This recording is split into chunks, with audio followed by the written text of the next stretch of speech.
रघुवर को कब शराब के शौक ने घेर लिया, उसे एहसास ही नहीं हुआ।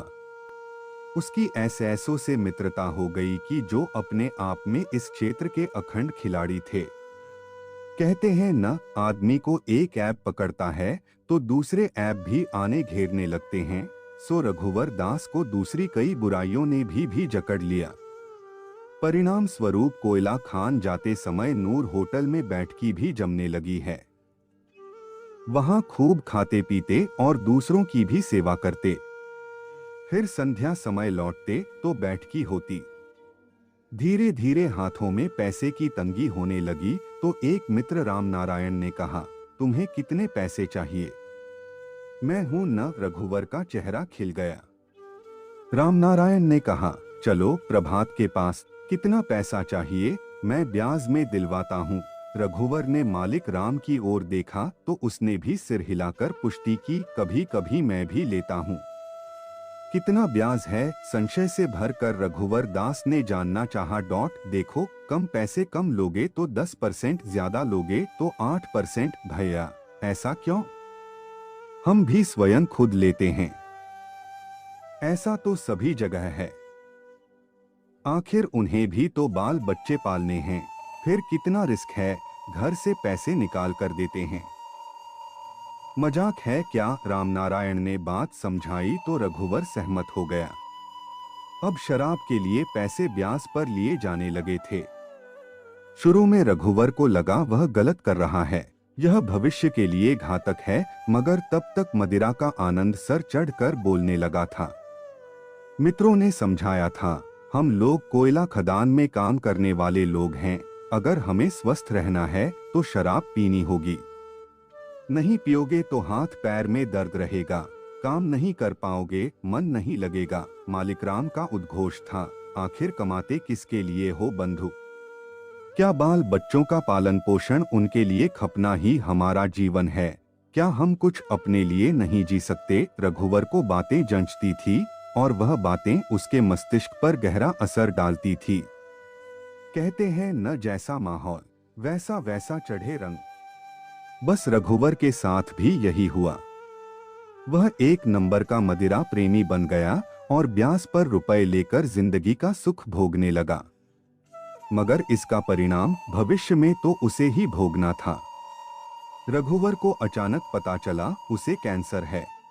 शराब व सूदखोरी के संजाल में वह बुरी तरह फंसा ही हुआ था। अभी हाल में शादी हुई थी, पत्नी रत्ना। जैसा नाम सचमुच वैसे ही रूप लावण्य से परिपूर्ण रत्नावती थी। उसकी सुंदरता के आगे कोई ठहर नहीं पाती थी। रघुवर का इलाज कोयला खदान की सबसे बृहत्काय हॉस्पिटल में होने लगा। इधर मद्य का नशा छूट नहीं रहा।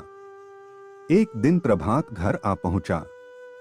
रघुवर बीमार लेटा हुआ था। प्रभात आया तो पति का मित्र मान रत्ना आगंतुक को भीतर ले आई। भैया, यह क्या सुन रहा हूं? बहुत दुख हुआ, प्रभात ने दुखी स्वर में कहा। अब क्या कहूं?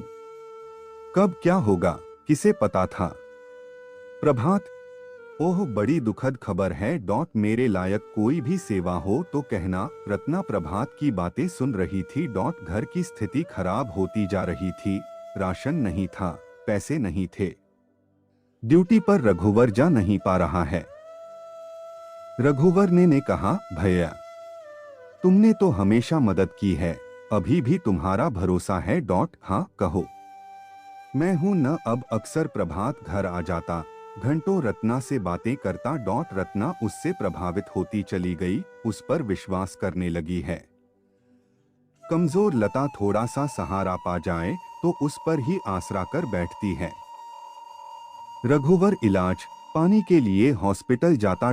कोयला खदान के चक्कर लगाता, कभी लोन के लिए, कभी पीएफ की राशि से लोन के लिए। उसकी स्थिति दिनों दिन खराब हो रही थी। एक दिन रघुवर घर पहुंचा। संध्या का वक्त था। रत्ना को आवाज दी। दरवाजा खुला तो देखा भीतर प्रभात बैठा है। उसे तो मानो कांठ मार गया। रत्ना, यह ठीक नहीं है। रघुवर का स्वर दुहक से भरा हुआ था। मगर यह तो आपके मित्र हैं, आपके बारे में ही बातचीत कर रहे थे। हालचाल पूछ रहे थे। तुम जानती हो, मुझे यह पसंद नहीं। और आपको पता है, बीमार हो, घर का खर्चा चलाने लायक भी नहीं रहे। तो क्या हुआ?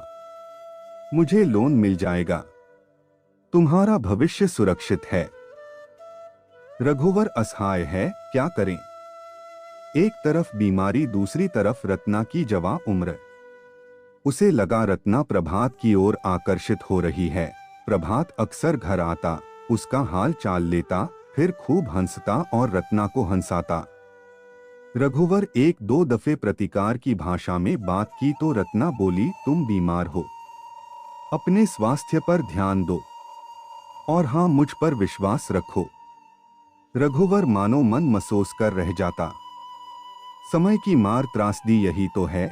कभी अपनी पत्नी रत्ना की खूबसूरती पर उसे नाज था, उसे लग रहा था आज वह सबसे लावण्य में रत्ना उसके हाथों से निकल रही है और वह असहाय है। एक दिन तो पराकाष्ठा हो गई। रत्ना बाथरूम में नहा रही थी। रघुवर बिस्तर पर पड़ा हुआ था। अचानक प्रभात आ गया। भैया कैसे हो? कुछ मदद हो तो कहना। बिल्कुल संकोच नहीं। हाँ अब और किसको कहूँगा? तभी बाथरूम से रत्ना ने झांक कर देखा, सामने प्रभात बैठा है। प्रभात ने रत्ना को देखा और सौंदर्य देखता रह गया। रघुवर की आंखें भीग गई। वह सोच रहा था, मैं कितना असहाय हो चुका हूँ। रघुवर की नासाज तबीयत के बारे में जानने एक दिन प्रभात रघुवर के घर पहुंचा। दरवाजा रघुवर की पत्नी रत्ना ने खोला। आज उसकी सुंदरता देख प्रभात सोच में पड़ गया। उसकी आंखों में एक बार फिर धूर्तता चमकने लगी।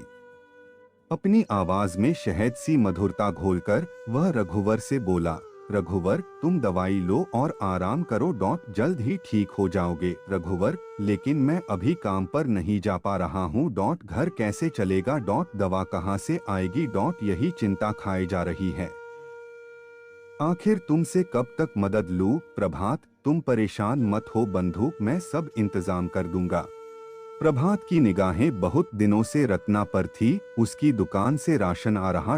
पैसा आ गया। दवाइयाँ भी आने लगी। प्रभात जब तब घर आने लगा। वह रत्ना से बात करने और उसे छूने की कोशिश करता। रत्ना उसके आने से सहम जाती। एक रात रघुवर की तबीयत बिगड़ गई। अस्पताल में डॉक्टर ने ऑपरेशन के लिए 75,000 जमा करने की बात कही। रघुवर ने प्रभात को बुलाया। प्रभात तो मौके का इंतजार कर रहा था। तिरछी नजरों से रत्ना को देखते हुए बोला, तुम्हारे ऊपर बहुत उधार हो गया है रघुवर, और अब फिर इतना रुपया, मुश्किल होगा व्यवस्था करना। हाँ, एक उपाय है, यदि तुम 2-4 दिन के लिए रत्ना को मेरे साथ भेज दो तो। प्रभात रघुवर चिल्लाने की कोशिश करने लगा और गश खाकर गिर पड़ा। निरीह रत्ना एक बार प्रभात को देखती है और फिर पति को। धीरे धीरे उसका चेहरा कठोर हो गया। बोली, मैं तैयार हूँ। प्रभात की आंखें चमक उठीं। तुरंत रत्ना को लेकर दूसरे कमरे में चला गया। रघुवर बेबस देखता रहा। आज उसे अपनी शराब पीने की लत का परिणाम देखने को मिल रहा था, जिसका खामियाजा रत्ना भुगत रही थी। रत्ना बाहर आई। उसके हाथ में ढेर सारे 1000 रुपए थे। रघुवर अस्पताल में भर्ती हो गया। इधर प्रभात जब तब रत्ना के पास आता। मोहल्ले में चर्चा होने लगी। 10 दिन बाद जब रघुवर स्वस्थ हो घर पहुंचा तो रत्ना की लाश पंखे पर टंगी थी। इधर रघुवर रत्ना की लाश से लिपट लिपट कर रो रहा था और कभी शराब न पीने की कस्में खा रहा था, और उधर खबर छपी, चरित्रहीन रत्ना ने की आत्महत्या। खबर पढ़कर रघुवर अपना दिमागी संतुलन खो बैठा। शराब के कारण एक और हंसता खेलता परिवार उजाड़ दिया। आपका समय निकलकर हमारे साथ था, इसके लिए आपका धन्यवाद। अगली बार फिर से मिलते हैं नए और रोचक वीडियो के साथ। चैनल को सब्सक्राइब करना न भूलें। धन्यवाद और शुभकामनाएं।